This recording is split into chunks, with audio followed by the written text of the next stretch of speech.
going on, guys? Oh my, Godzilla back here with another Godzilla figure review. Guys, today we're taking a look at the new figure from Playmates Toys, Godzilla Ultima from Godzilla Singular Point. Guys, let's jump right in.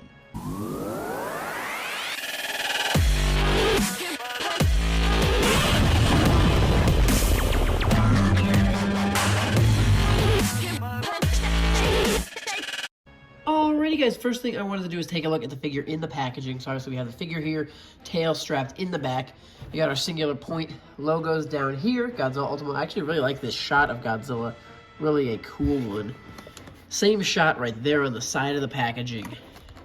Just the logo there on the other side. Here is the back. Guys, feel free to pause and read if you would like. Feel free to pause and read if you'd like. Also, feel free to pause and take a picture of this barcode because this figure is available at Target. This is where this guy was picked up from, a Target store. So go ahead and take a picture of that barcode, bring it into someone at Target, and have them go ahead and scan that piece. And they will be able to tell you if they have any, and if they don't, when they are coming in, guys. So let me go ahead and free this guy from his trap, and we'll take a better look at the figure himself. Alrighty guys, we are back here with our Godzilla Ultima. Pretty easy to take him out of the packaging, and the tail was also fairly easy to attach. So obviously we have a really weird tail going way up high. The tail actually stretches taller than Godzilla. So instead of going straight back, they gave us the length of this tail in height, which is kind of interesting. It's a fun take, and it will be awkward to shelve, I think, a little bit. But let's go ahead and take a look at some of the detail on this figure. Starting with back at the tail, obviously we don't get the red painting here until about halfway down. I think that's pretty much most of the figures, if they give us any painting at all, give us very limited of the red. Even SH Monsters I don't think went all the way down, and I don't think the Bandai did. The Bandai didn't do any of the red fins. So at least we got something, so that's nice. But I wish we got it a little more down through the tail. So pretty basic tail for the first. Oh, the entire tail actually is pretty basic. No, not much color. Nice paint differential here between the gray and the kind of white, so that looks nice at least. And then we get into the figure himself. His giant legs look good. Good detail, texture on there, and the kind of little layers, or whatever you want to call them.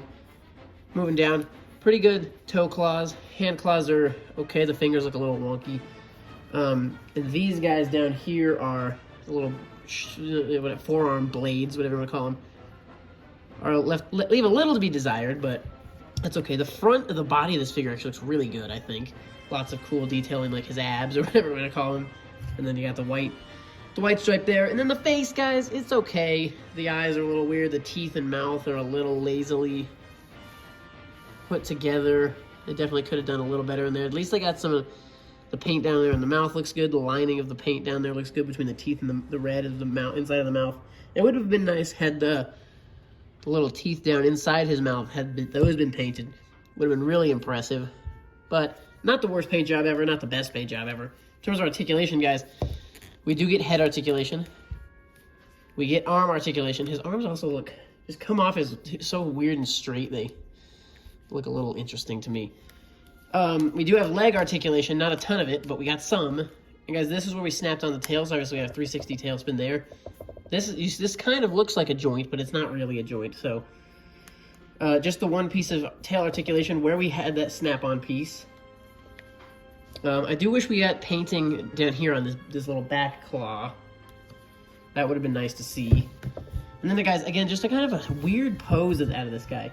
It is nice because it is obvious his tail's pretty long, but the pose with the tail shooting straight up is really interesting, and normally I don't love it too much on Godzilla figures. So, guys, in terms of scaling, let's talk scaling here. Since we have him right here, here's the Bandai Godzilla Ultima. So fairly similar scaling. This guy's definitely hunched over a little more, and obviously he's just a smaller figure anyways, but I think he does have this Godzilla, the Bandai beat in the tail department, because look at this, Bandai stopped painting the tail halfway down completely. Bandai definitely got a little lazy here. So the Playmates has him beating the tail, and I think the tail is longer here, if you count for all the curves. And he's got the red paint. So Bandai definitely got a little outplayed on parts. I think Bandai did a better job on the face.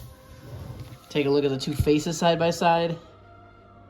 Bandai did a better job on the face there, but in terms of the spines and the tail, I think Playmates might have him beat.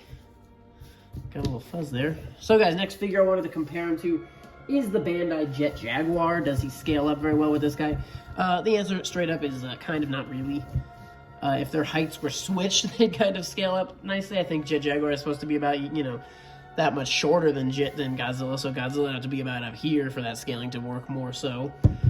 So definitely a bit short, but the scaling's not miserable, but it definitely doesn't work too perfectly. So there's your scaling with the Jet Jaguar from Singular Point. Guys, a couple more figures I wanted to scale him with. Just grabbed one off the shelf to show you how he stands next to a random other Playmates. This is the Playmates Gigan. So that's not too bad a scaling. Definitely makes Godzilla quite the underdog there in that fight, but not too horrible of a scaling there with the Gigan. And then guys, lastly, I just wanted to show him next to the Mega Tail Godzilla Ultima from SH Monster Arts. So obviously take a look at that front. SH Monster Arts one is a lot bulky, you know, bigger. He's just thicker, definitely a lot longer. He's taller. He's not taller by too much, but he's definitely way longer, way, you know, wider. Like, look at that tail, though. I can't even get it all on the screen. So I just wanted to show you guys. Obviously, we have some nice detail on the red paint there, but SH Monster Arts gave us a little bit better of that. But guys, anyways, for a $12 figure from Target, I definitely don't have too many complaints on this Godzilla Ultima from Singular Point, guys. What do you think of this figure? Let me know in the comments below, guys. Like I said, use that barcode, take it into Target, ask the employees to scan it for you, and they will either be able to tell you what stores around you have it. If they don't, they should be able to tell you estimated shipping dates, if any are on a truck coming to them now. So it can get you a little bit of information on this guy. Let me know in the comments if you've picked him up, if you're looking to pick him up, and what your thoughts are, guys. I'm a pretty decent fan of him. He'll look good up on the shelf with the rest of the Godzilla Singular Point stuff. So I definitely enjoy it, guys. Godzilla Ultima from Playmates Toys. Let me know your comments in the comment section below, guys. Thank you so much for watching. Stay tuned for more, and we'll see you in the next one.